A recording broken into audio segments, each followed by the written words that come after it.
Hello, welcome to a new series. Today I'm doing something I haven't really ever done before.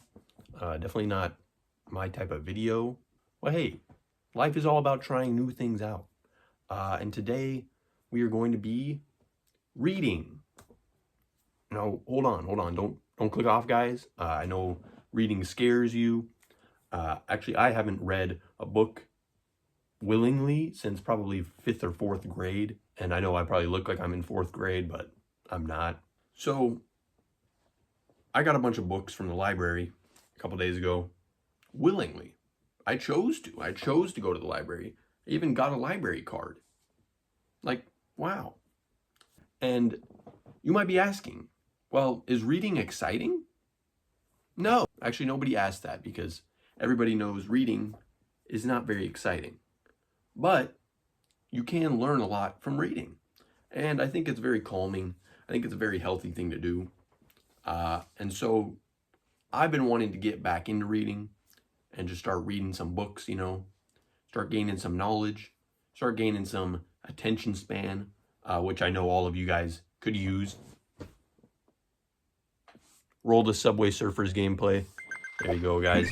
Just so you guys can bear the rest of my speech here. So basically, I'm just going to be doing some kind of like audiobook kind of things, but I'll be recording myself here on the YouTube in various different locations wherever I have the time to. But I'll probably put it on YouTube Music or whatever, YouTube Podcast. I don't know if that's a thing, but so where you guys can listen to just the audio of just the book section in case you guys are like, well, I actually liked this book. I'm going to go listen to the second part while I'm doing work or whatever, because I figured a lot of audiobooks out there are just horrible. Like, they just sound terrible. It's like, it'll be like some 90-year-old grandma, but it's like AI generated. And she's like, Chapter 1, John walked to the park. And then you're like, okay, I'm clicking off this. Like, what is this garbage? I guarantee that segment is getting clipped now of me doing that. But I just wanted to start reading with you guys so I can share this knowledge that I'm gaining with you guys because I've been wanting to get into marketing specifically, and so I got a bunch of marketing books, and I'm going to be reading them here in these videos. So that's enough blabbering on and yapping for the first 3 minutes. So yeah, let's just go ahead and show you guys the book and we'll start reading. All right. Well, actually, I'll get all of them. So we got these 4 books that are all about kind of marketing and business and retailing. I don't know if I want to specifically do retailing, but I got the books anyway just because, why not? So these 2 are about social media marketing, which is a big thing that I've been wanting to do, like brand marketing on social media. And then this is Inside the Mind of the Shopper, which I've already read a little bit, but I'll just restart for you guys. If you guys are enjoying it and you want me to read this, I will. And then this one is similar to that last one, which is just starting your own retail business. I know you guys actually can't read this because it's flipped around, but just pretend you can. There you go. Flip around. Boom. Starting your own retail business or something like that. How to start and run your own retail business. So this is the one we're actually going to read first. All of these are pretty thick, but I think this is actually the shortest one. Just because the pages are pretty big and the font is fairly big. Yeah, it's a long book. It's a long book for sure. But I think this one might be longer just because the font's a little smaller and it's got some big words. I don't like big words. The author of this, I'm not going to cook anybody. But this book, I'm not going to be recommending it anytime soon. That's all I'll say. Anyway, without further ado, let's get into How to Start and Run Your Own Retail Business by Irving Bustiner. His last name is actually Bustiner. Guys, Bustiner, I hardly know her. Okay, that wasn't even funny. Everyone was expecting that. And then at the top up here, it says, expert advice from a leading business consultant and entrepreneur. This is the 3rd edition, apparently. Everything you need to know from choosing the right location to the best way to invest your profits. So let's just go ahead, get to page 1. dedicated to Razel with love. Okay, so we got our contents and everything here. Just skip past that. All right, so we're going to start with the preface. If you guys want to skip to chapter 1, I'll leave the timestamp there, and you guys can skip to chapter 1. All right, preface. Of the many books available to guide those among you who plan to start your own businesses, no more than 1 or 2 deal with the specifics of opening a retail store. Yet retailing is by far the most popular choice of new entrepreneurs, probably because consumers are far better acquainted with the retail sector than with any other sector of the economy, and one can launch a new store with much less capital than the most other kinds of businesses require. A third possible reason is that retailing is an exciting business. What's more exciting than celebrating your store's grand opening, meeting new customers face to face, and listening to the ka-ching of the cash register? Just about anyone with some money and a bit of courage can open a store of his or her own. Every month, tens of thousands do. Unhappily, many of these promising ventures turn sour before they reach their 3rd or 4th anniversary. So your challenge is to make a success of your new venture. That is precisely why this book has been written. In it, I've combined 30 years of hands-on retail experience with a theoretical know-how stemming from a midlife career change to college professor of marketing and management. How to Start and Run Your Own Retail Business is a practical, easy-to-follow operations manual that presents all the facts you'll need to succeed in store retailing. Part 1 begins with a review of the advantages and disadvantages of starting a business. It offers counsel on what's needed to ensure a successful startup, then takes you on a tour through the exciting world of store retailing and gives information about where today's opportunities lie. Part 2 provides all the necessary specifics on planning, organizing, and financing a retail store, following an introduction to the 2 basic accounting documents, the balance sheet and the operating statement. It shows you how to estimate the amount of capital you'll need to make a go of your new enterprise and, with the aid of a detailed outline, how to create your own surefire business plan. A simple procedure helps you choose the best store location for your purposes. Also offered is information on how to design, decorate, lay out, and fixture your business premises. The last chapter in Part 2 is devoted to personal management. It includes, among other aspects, such topics as staffing the store, compensation plans, scheduling, training, motivating, and supervising employees, and performance evaluation.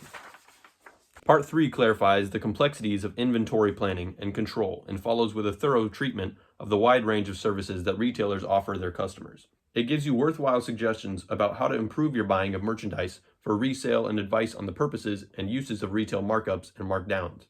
Also reviewed are the best techniques for setting retail prices on your goods and services. Part 4 contains 4 chapters, each of which deals with a major component of the retail promotion mix. You're introduced to the more popular sales promotion tools in retailing. In the area of display management, you become acquainted with the basic principles and popular patterns of display, and discover how attractive window and interior displays can be created through the integration of exciting themes and attractive color combinations. You delve into selling approaches that will improve the selling skills of your associates and boost your sales volume. You learn how to prepare an ad budget, select the right media in which to advertise, create traffic-generating ads, and increase store sales with direct mail advertising.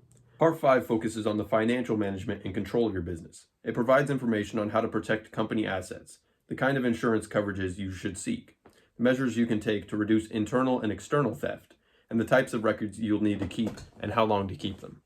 You're shown how to keep your new operation on a profit-generating financial track through ratio analysis and proper budgeting procedures. After presenting a brief overview of business law, Part 5 ends with a useful and up-to-date treatment of taxation and your business.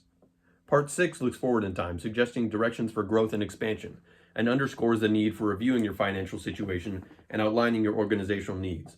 It shows you how to research problem situations and offers some thoughts about management succession and keeping your business in the family. Part 6 concludes with a chapter designed to show the independent merchant how to stay alive in our dynamic retail environment and compete successfully with today's superstores and category killers. Finally, in the appendix, you'll find representative filled out federal income tax forms for sole proprietorships.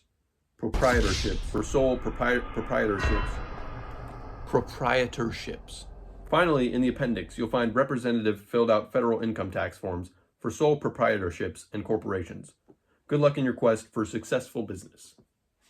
Then we get to chapter 1, guys. Haven't even started yet. That was a little bit rough, just because me personally, I haven't read in so long that I messed up so many times. But it worked out in the end, guys. We read a whole 2 pages. We read a whole 2 pages, guys. Anyway, starting chapter 1. If you guys skipped to here, hello. Basically, the preface, all it talked about was what's in each chapter. So if you were curious what's in this book, there you go. Now, if you want to click away, feel free, because it's just a bunch of business stuff for retailing. But I'm going to read it anyway because might as well. More knowledge the better, you know? So yeah, let's start with chapter 1, exploring opportunities in the retail sector. Should you go into business? These days, people ask me, isn't this the wrong time to go into business? They point out that the economy seems to be faltering, that credit is hard to obtain, and that many enterprises of all types don't seem to be faring well. Usually, I counter that question with, why do you feel that way? Any time can be the right time to start a business. I state this with conviction because I believe it. Whether the new operation is launched in good times or bad, it can be made to blossom into a viable and profit-making enterprise. Yet I do follow my response with a query of my own. Are you certain you're the right person to launch a business at the time? This is, of course, a cryptic question and a loaded one too. What usually happens then is that there is an extended pause, followed by a confused, why, what do you mean? In turn, this new question leads to a 5-minute dialogue, after which the other party leaves, determined to conduct a rigid self-appraisal, burrow into the entrepreneurship area, and begin working on a fail-safe business plan. Starting your own business, the pros and cons. This decision isn't the kind that should be made lightly, not at all. Some intrepid spirits plunge head-on into business only to discover that their chagrin and depleted finances, that the glamour of self-employment quickly loses much of its appeal in the face of constant challenge, hard work, and long hours. In reality, the first decision you need to make is two-sided, as reflected in the following question. Should I consider starting my own business, or am I better off staying in my job? Of course, if you make up your mind to choose the first alternative, you will soon face the problem of deciding on the kind of business to go into. Try, first of all, to assess the satisfactions you derive from your current job. Then weigh these against the potential outcomes of managing an enterprise of your own. To help clarify your thinking, you might resort to preparing the kind of balance sheet format known as the T account, a device occasionally used by sales representatives to close the sale of an expensive article. The sales rep draws a line down the middle of a blank sheet of paper, then writes in at the top the two choices the prospect is facing. Buy on one side of the page, and do not buy on the other side. The rep then ticks off and also enters in the appropriate columns the advantages and disadvantages associated with either choice. Most often, the prospective buyer readily observes that the facts presented under the buy heading far outweigh those indicated in the do not buy column. You can follow a similar procedure simply by substituting start my own business and keep my job for the two column heads. Note that using the ready-made chart in Exhibit 1.1 will save you time. So we can look here. There it is. That's the chart. So basically it just has pros and cons. Pretty simple chart, just T-chart, advantages and disadvantages. Start by listing under the Keep My Job heading every advantage you can think of that remaining in your present position would give you. Examples: a steady income, being able to spend weekends and holidays at home, not risking any of your savings, getting an occasional raise in salary, and so on. Also write down whatever drawbacks you're able to conceive of that might accompany your staying on the job. Then read through the next section of this chapter to gain exposure to several of the benefits you can expect to receive by starting a business of your own. Can you add any other likely benefits to these? List all of them on the Start My Own Business side of your T account. Finally, study the resulting chart carefully and make your decision. Then we have Exhibit 1.2, personal qualities needed to manage a store, and it lists the successful manager of a small retail store. 1. Must be strongly motivated and want to get ahead. 2. Prizes independence. 3. Has the ability to read customers to determine and supply their needs. 4. Gets along well with people. 5. Has a sympathetic ear and tries to understand others and their situations. 6. Has a sense of fairness. 7. Has the ability to adapt to change. 8. Is inquisitive, imaginative, innovative, perceptive, and decisive. 9. Is able to inspire and direct employees. And number 10, is willing to serve the people with whom he or she deals and the community as well. Are you the right type to go into business? What can you hope to gain by going into business? For openers, you'll be independent on your own. You'll face the pleasant prospect of greater financial and psychic rewards than you would expect to receive working for someone else. You'll be able to put your knowledge, skills, drive, and tenacity to work for yourself rather than for others. Moreover, you can go at your own pace and never need to worry about losing your job. To help you decide whether or not you're the type who should go into business, take a few minutes out at this point to review your personal qualities. If, for instance, you plan to go into retailing, check the details in Exhibit 1.2 that we just read. Also, ask yourself if you like to meet and talk with others, if you believe that selling merchandise to consumers is a valuable service, and if you enjoy the atmosphere of a well-kept store. If your answers are all in the affirmative, then perhaps you're cut out for store retailing. Think too of the many stores you have shopped in over the years. Can you recall what those retail merchants were like? What did they do while at the store? What were their interests, attitudes, and concerns? How about the stores you have visited recently? Or those owned by friends or family? Analyze the thoughts you've collected and then ask yourself, will this kind of life or work or activity suit my own personality? Then we go into popular business types other than retailing. So this is going to give us an overview of, if you're not doing retailing, how can this book still apply to you, kind of? So this is kind of for outliers, but it still applies. So popular business types other than retailing. Not everyone who wants to start a business of his or her own opens a retail store. Some are attracted to the manufacturing sector, others to the wholesale trade, still others to some sort of service business. What are these other types like? How do they differ from retail? Then we're going to go into each one. First up, manufacturing. Popular among the new entrants to small-scale manufacturing are companies that produce tools or machinery, metal or plastic products, all kinds of apparel, ceramics or glassware, electrical or electronic equipment, and various handicrafts. Printing, too, is an exceptionally common venture.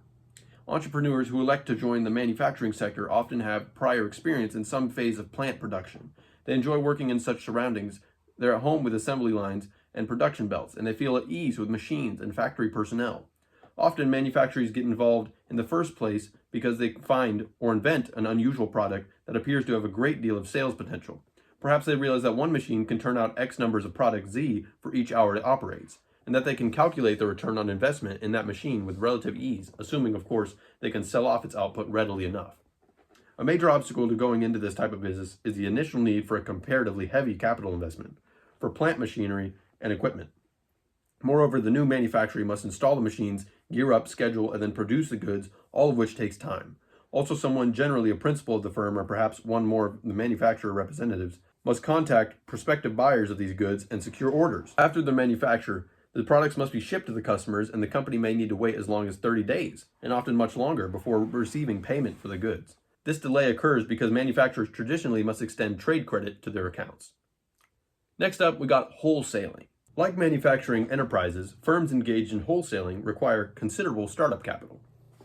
The typical wholesaler purchases large quantities of merchandise from producers, stores this inventory in a warehouse, and then distributes the goods in relatively small quantities to hundreds and sometimes to thousands of retail accounts. Some distributor types, like the drop shipper, have no need to maintain an inventory and therefore do not require a warehouse. Others sell primarily to industry or government instead of to retail stores. New wholesalers are drawn to such fields as machinery and equipment, groceries, electrical goods, hardware, candy and tobacco products, and stationery supplies. Most wholesale companies maintain sizable inventories, often large enough to take care of the needs of several hundred retail outlets. A large warehouse is often a must, as is a well-conceived order handling system. Orders have to be picked from the stacks of merchandise in the warehouse. Thus, equipment such as carts, conveyors, and forklift trucks may be needed, in addition to the more obvious skids or pallets on which to stack the cartons of goods. Transportation must be arranged for and routed.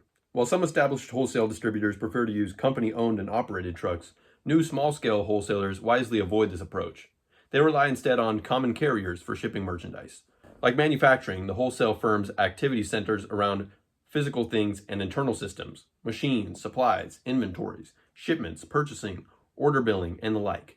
There's also some contact with customers, but almost none with the public at large. Wholesale enterprises also need to extend trade credit to their accounts and wait up to a month or more to get paid. That brings us to service businesses. The service sector of our economy has been growing at a breakneck speed over the past several decades. Such service operations as hotels and motels, movie houses, and bowling alleys are usually priced well beyond the financial capability of the new small business person. More popular with the newcomers to this sector are enterprises in the area of personal services, beauty salons, photographic studios, dry cleaners, and dance schools. Business services are also quite popular: equipment rental, cleaning services, advertising, and public relation agencies, and so on. Experienced tradespeople, electricians, locksmiths, plumbers, and the like also tend to try their hands at a small business. Similarly, many professionals open law offices, accounting services, and real estate sales offices. A compelling feature of the service enterprise is that you need no major investment in an inventory. You don't have to manufacture goods or purchase and store them. Of course, it's often necessary to carry a limited amount of supplies and or materials, or perhaps spare or replacement parts, in order to conduct business. However, the service operation primarily sells service, not goods. Your equity capital is therefore assigned for the most part to your business premises and promotion. Indeed, the financial requirements for the service enterprise are often far smaller than for most other business types. Yet, even in service operation, you may have to wait to be compensated for your efforts. Now we get to what you need to succeed in business. People who are eager to start business of their own often ask such questions as, to ensure the success of my new enterprise, will I need any special skills, knowledge, or experience? And are there certain personal characteristics that are usually found in successful business owners? If there are, do I possess these traits? What do you need to succeed in your own business? Qualifications needed for success. In an earlier book on small business, I wrote that only 4 ingredients are truly essential for a new business success: a qualified entrepreneur, a potential business opportunity, a solid and detailed plan, and sufficient capital. Upon further reflection, we should add a 5th element to that list: luck. I see no reason for changing my thinking.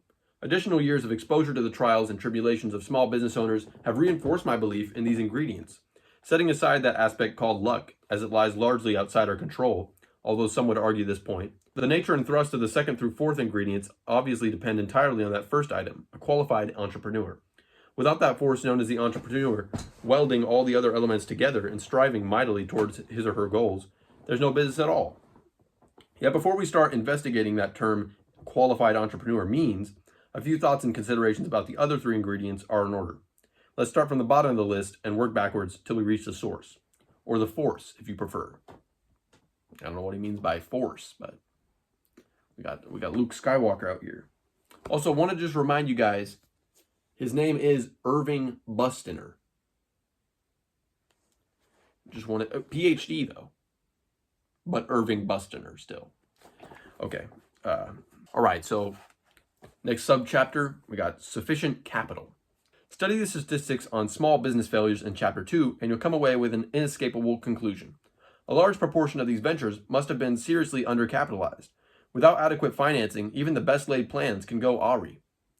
The days when you might... Oh, awry? I've never seen that word. Have you ever seen that word spelled out? Awry. That's so weird. I don't know. A large proportion of these ventures must have been seriously undercapitalized. Without adequate financing, even the best laid plans can go awry. The days when you might have been able to go into business on a shoestring, as the saying goes, have long vanished. To start a business of any type these days, you need not only sufficient capital for locating, securing, and outfitting the premises, but also additional funds to meet your personal needs, such as rent, clothing, food, and transportation, until you can draw some sort of a salary. You also have to set aside money for contingencies, simply because you can't predict the future. What if you get cancer? You didn't write that, though. Because capitalization is so vital to your plans, all of Chapter 4 has been devoted to getting acquainted with the financial side. Next subheading, a solid and detailed plan. No one activity does more for you than the preparation of a complete master plan for your new enterprise, well in advance of taking your first step. Planning is a tremendous discipline. It forces you to think, to explore, to project, to make assumptions, to anticipate, to set objectives, and so on. Your finished plan should take into account every facet of your contemplated venture, the financial arrangements, the selection of merchandise lines to manufacture or resell, and the breadth and depth of your inventory, the choice of business location, the layout, decor, and fixturation of the premises, techniques for pricing goods and services, plans for advertising, sales promotion, and personal selling, the management and supervision of your employees, the development of your sources for supply, and so forth. That brings us to next subheading, a potential business opportunity. There must be a decided need for your particular kind of business. Implicit in this need is a challenge. How to appraise your chances for establishing and building a successful enterprise. If, for example, you decide to open your own retail store, here are just a few of the questions for which you'll need answers. Who are my potential customers? What are they like? What just fell over in the back of my room? Who are my potential customers? What are they like? Where do they shop now? What do they buy? And why? Can I offer the kinds of goods they want? The services they'll expect? Will my prices be consistent with what my customers view as good value? Is the community's population expected to grow, decline, or remain static? Are there seasonal fluctuations? Are incomes in the area apt to be stable? Can I foresee changes in the makeup of the neighborhood? How will my store compare with those of my competitors? What's the general character of the stores in my immediate vicinity? How many look prosperous? How many seem to be barely getting by?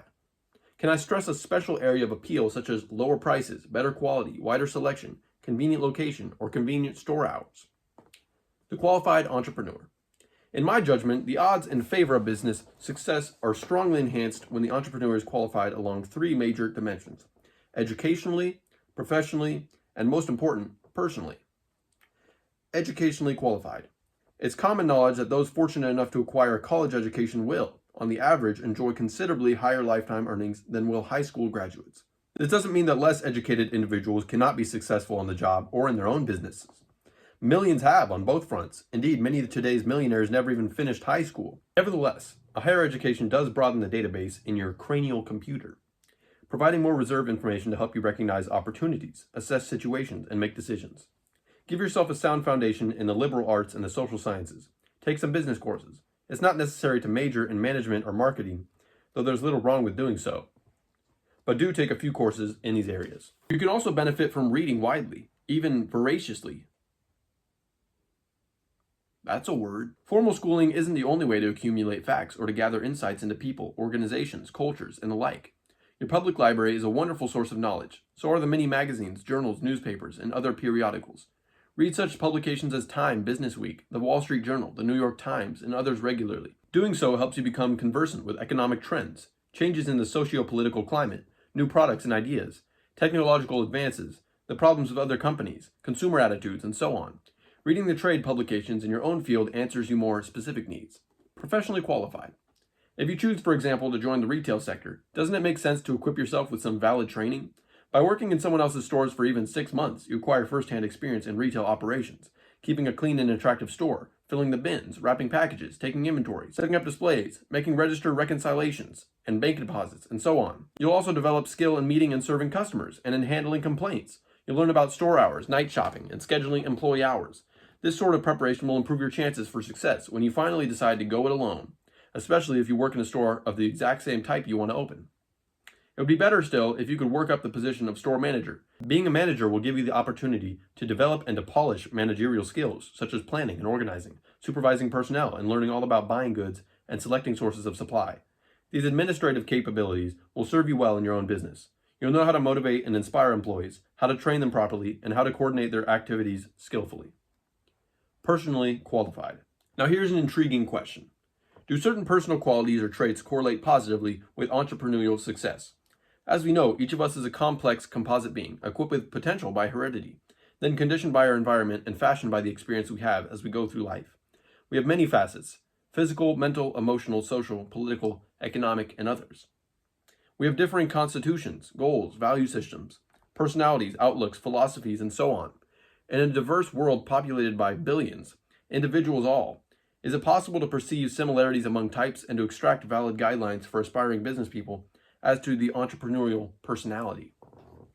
A few decades ago, studies of that quality called leadership attempted to uncover characteristics that distinguish superior leaders from the less able. This so-called trait approach, fashionable at the time, spilled over into many other areas of investigation. Among these, I recall research into the creative person, the successful school administrator, and the superior salesperson. Leaders were found to be doers and self-starters. They take the initiative, are realistic in their outlook, and know how to communicate with other people. Today, however, we have gotten away from this trait approach. We feel that there are no specific leader types, but that, given the right circumstances, nearly everyone can be a leader. Following through on this reasoning, if we're willing to designate individuals who start small businesses of their own as leaders, and I certainly believe we may do so, then by the rational extension, nearly everyone can be an entrepreneur. Still, it seems to me that at least 5 or 6 personal characteristics may increase your chances for success in business.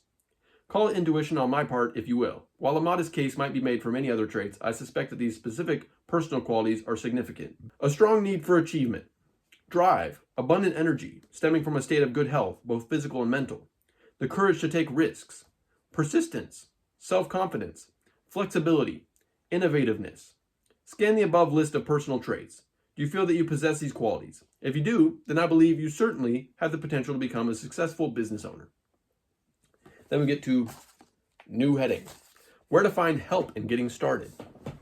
No matter how motivated you may be, launching your new venture entirely on your own without first obtaining skilled legal and financial counsel could be a remarkably foolish move. Doing so could even be disastrous. A business is a complicated structure, one that must operate within an infinitely more complex environment. Few people can claim even a modest competence in more than one area of specialization, such as merchandising sales, personnel, production, and so on. Fewer still have the background necessary to handle the financial and legal aspects of the business. Recognizing their deficiencies, most prudent and far-sighted entrepreneurs build a general staff of professionals who can supply the talent required not only to secure a firm foothold in the marketplace for the new enterprise, but also to ensure its continued success and growth. The nucleus of your general staff should consist of two capable experts, your attorney and your accountant. These two are your chief advisors. Others who play lesser, though still important roles, include a responsible insurance agent or broker and an official of the bank which you plan to do business. Your attorney. You'll need to conduct your business within an intricate framework of rules, regulations, ordinances, laws, and other constraints stemming from all levels of government, federal, state, and local. Only a trained professional can make sense out of this morass for you. Morass? Put that word on screen. What does morass mean? I'm actually going to look it up. The word morass is defined as a muddy or boggy ground. But I would assume it's pronounced Morris, maybe? Morris? But it's just spelled morass. So we know what this guy's into. Only a trained professional can make sense out of this morass for you. Search for an attorney who is familiar with retailing and, if possible, with your particular line of trade. Look for a lawyer who enjoys a good reputation among his or her peers, who can devote enough time to your business needs and with whom you can communicate freely and easily without discomfort. Since you want a long-term relationship with this person, consider basing the arrangement on either an hourly fee or a monthly retainer. Among other services, your attorney can help you over the initial hurdles of starting up by reviewing with the laws and regulations that affect your retail operation. Advise you as to the kinds of permits and licenses you may need. Present the pros and cons of different legal forms of businesses and suggest the one best suited to you. Prepare the necessary documents to establish the legal form you select. Interpret for you the details of the proposed store lease and fight for better terms. Prepare partnership or shareholder agreements bearing your interests in mind. Carefully peruse all contracts and other legal documents, pointing out all important details you need to know about if you're planning to buy an established business or open up a franchise. Give counsel on all kinds of legal matters over the years, ranging from contemplated contracts, leases, and the like to changes in local ordinances or state and federal laws that may affect your business. Aid in the collection of past due monies. What is monies? Okay, look, I'm not reading monies wrong. Put it on screen. Monies? Monies? I don't know what that word means. Well, let's look that up too. Aid in the collection of past due monies from delinquent charge customers. Assist you in resolving problems with creditors. Defend you in litigation brought against you or your firm. Your accountant. This professional advises you on all financial matters. Your accountant can set up your bookkeeping and accounting systems so that you're able to get at the facts you need to make valid business judgments. Other services provided include the periodic issuance of your basic accounting statements, the preparation of your tax returns, consultation about business outcomes and discernible trends, recommendations as to new equipment, and the improvement of internal systems where indicated. Your accountant will also call for and pore over all internal records, balance sheets, operating statements, tax returns, inventory records, and the like. Inventories, fixtures, equipment, and all other assets must be examined and evaluated, and the dollar figures must be set on all. Finally, if you're thinking of buying someone else's going operation, you may benefit by the accountant's expertise in analyzing the firm's potential. Other sources of assistance for the aspiring entrepreneur. If you're serious about going into business for yourself, be sure to seek help from the U.S. Small Business Administration, as well as from one or more trade associations in your particular industry. The U.S. Small Business Administration. Our economy is imbued with the spirit of free enterprise, and small business is its mainstay. Ever since the passage of the Sherman Antitrust Act a century ago, it has been evident that our federal government has steadfastly fought against monopoly and favored free competition. Back in the 1950s, Congress created the U.S. Small Business Administration, SBA, an independent agency designed to encourage counsel, provide assistance to, and protect the interests of American small businesses. The SBA continues to play a leadership role in fostering the development of small firms and in strengthening their competitive position. This agency operates in the following 4 areas: helping small companies find adequate capital and credit, providing management, financial, and production counsel, licensing and regulating small business investment companies, and helping small businesses get a fair share of government procurement contracts and surplus sales. The first 2 areas, capital, credit, and counsel, are of course of extreme interest to retailers. You'll find more details about capital financing and counsel in Chapter 4, along with information regarding the lending programs of the SBA. and small business investment companies as well. Among these programs are assistant loans for the handicapped, loans to minority enterprises, disaster loans, and direct loans or loan guarantees to small firms for construction, expansion, the purchase of equipment, and so on. The SBA also co-sponsors courses in business management with the educational institutions all over the country. It holds frequent conferences, workshops, and small business clinics in many cities. Through its volunteer SCORE, Service Corps of Retired Executives, and ACE, Active Corps of Executives, advisors, people who want to go into business, as well as owners of established small enterprises, can enjoy the counsel of experienced managers without charge.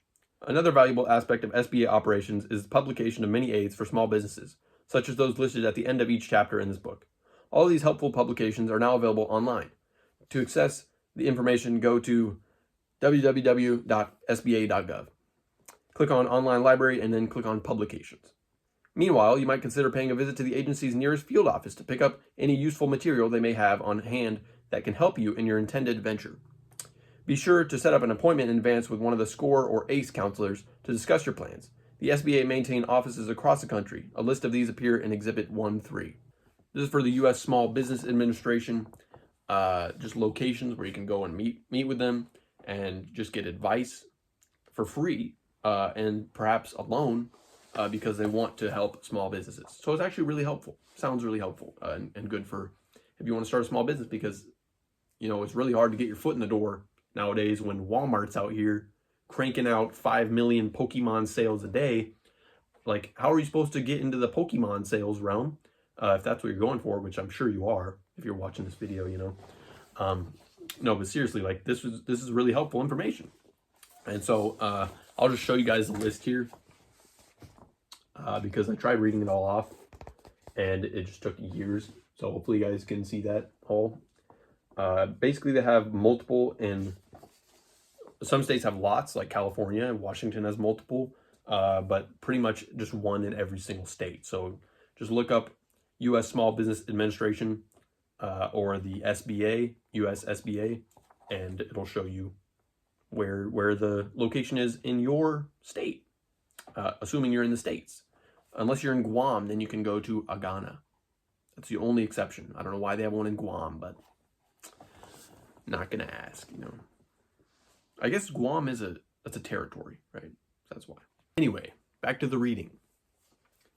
Trade associations. An excellent source of help for the entrepreneur is the trade association.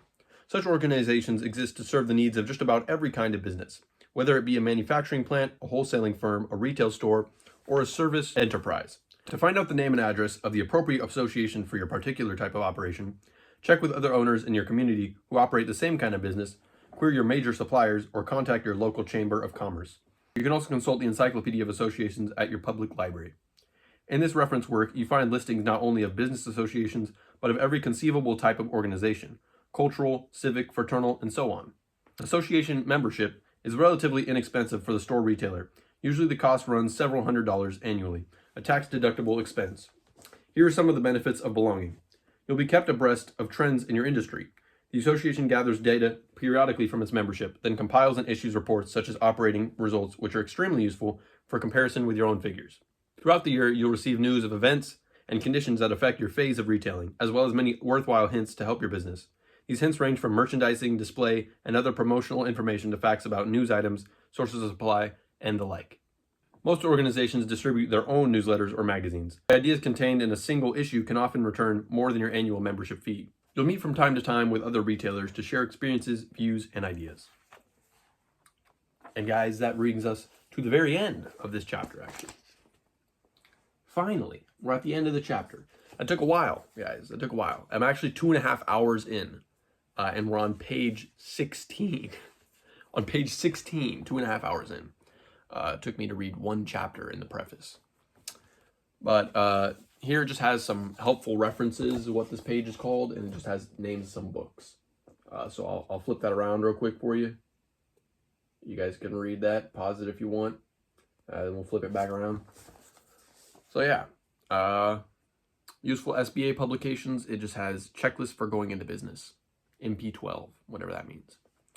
So yeah, basically just introducing us to lots of retail stuff, lots of confusing terms, but hopefully you guys could take something from that. It just explained a lot in there. There was a lot in that first chapter. Essentially what it all talked about was, first off, are you good to go into business? Should you go into business? What kind of traits do you need? And then it went into what you need to succeed in business, and then who can help you succeed in business, right? So it kind of went over just some common things for starting your business. What do you need to know? And so next chapter 2, is going to be how to choose the right retail field for you. But for today, we're closing this book. And I am going to go eat breakfast because for some reason I decided to do this before breakfast on an empty stomach, first thing in the morning on a Sunday. I would like to thank you guys for joining and for listening to this long reading of this book. And yeah, hopefully you guys will come back for chapter 2. I understand if you guys are bored out of your mind. It is a pretty boring topic, but I did enjoy it. I definitely enjoyed reading. I do like reading a lot. And I am looking forward to just getting to read here, guys. I'm especially looking forward to this one.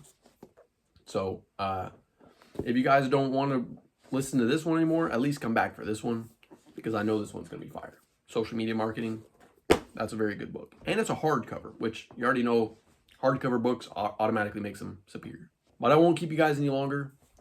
You guys go enjoy your day. Enjoy your whatever marketing plans you're doing today. Keep dreaming, guys. If you want to start a business, you got it. Like he said, you don't need any traits. Hey, you could just take a homeless guy off the street. He can start a business. I know that was being sarcastic, but honestly, he probably could. You could start selling like paper clips or something. Like all those Roblox tycoons, paperclip sellers. I don't understand what the paperclip hype is about. But anyway, guys, that's about it. Hope you guys enjoyed. Hope you guys learned something. And I will see you guys for chapter 2.